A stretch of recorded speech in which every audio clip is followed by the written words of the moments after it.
Today we are continuing on with our long-term care series, and we are going to deep dive into the 5 things to consider when you are looking at getting a long-term care insurance plan. And these are important questions to ask yourself, to include your loved ones in on these conversations, and they can happen at any age, right? We see people getting long-term care policies at 70 and 75, and other people get them at 40 or 50.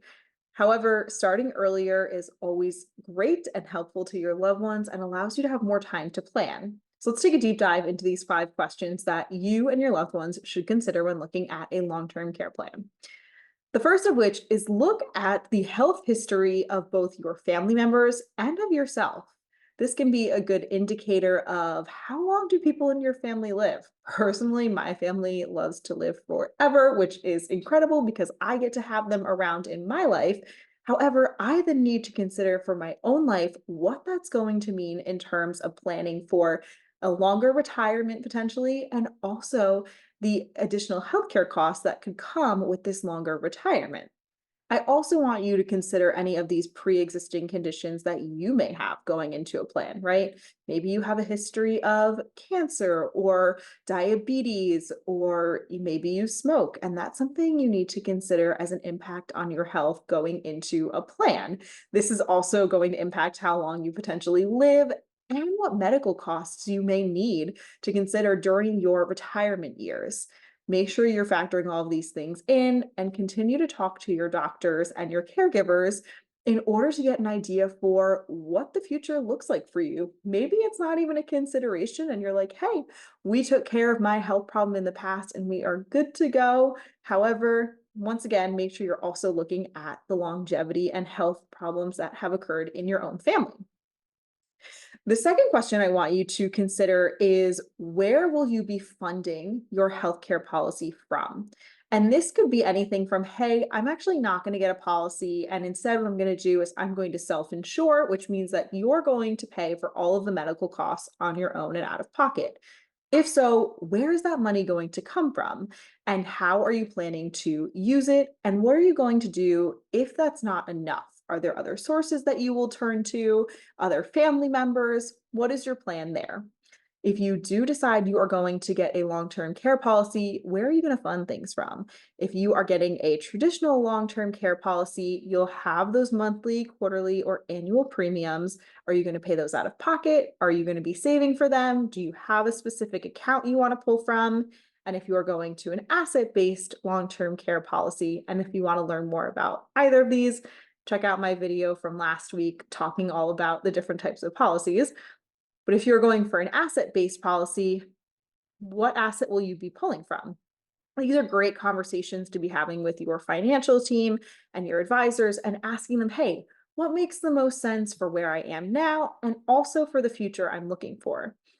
The third thing is, if you don't plan to get a long-term care policy, keep in mind that if costs continue to rise, you don't really have any protection against this.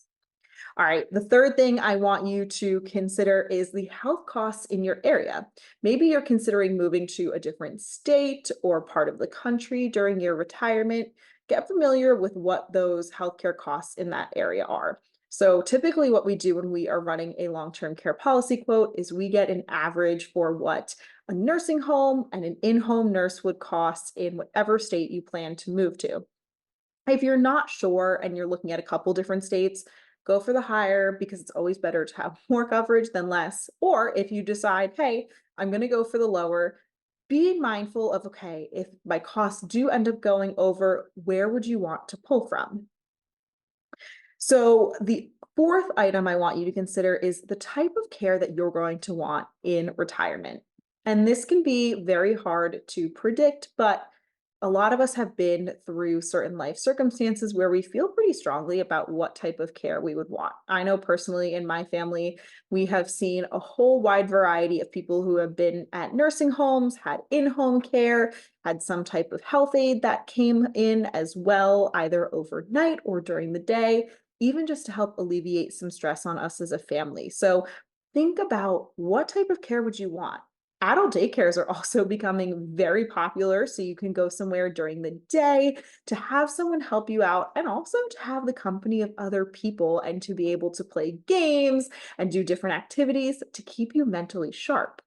So if you go and you watch last week's video on the Wealth Cafe talking all about the intro to long-term care, there are so many different options when it comes to long-term care, with everything from having an in-home nurse, having somebody to help you with physical therapy, having a loved one be able to take care of you, to going to adult daycare, to even going into an assisted living facility. So something where you have like that apartment where you are, you have like the handlebars on the bathtubs and there's somebody there if you need them, but they don't live with you, all the way then into that other step of having a nursing home. And so the landscape has really changed. So think about what you would ideally want. Keep in mind, we don't have a crystal ball, so we can't sit here and say, okay, this is what's going to happen. This is exactly it. So be flexible and also know then the costs associated with each level of care. So you might say, hey, I never want to go to a nursing home. I want to be able to pay for a nurse to come into my home all the way until the very end.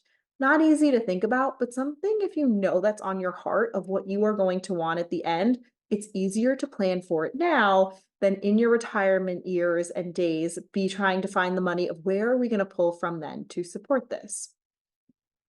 The fifth item I want you to think about is what you want to be covered for in terms of monthly and daily limits, right? So these exist and can be changed in any policy. So make sure as you are getting quotes for your long-term care, you fully understand what you are going to be covered for monthly and also what that policy covers, right? So in our previous for number 4, we talked about what it would look like for your different types of care and what you would want.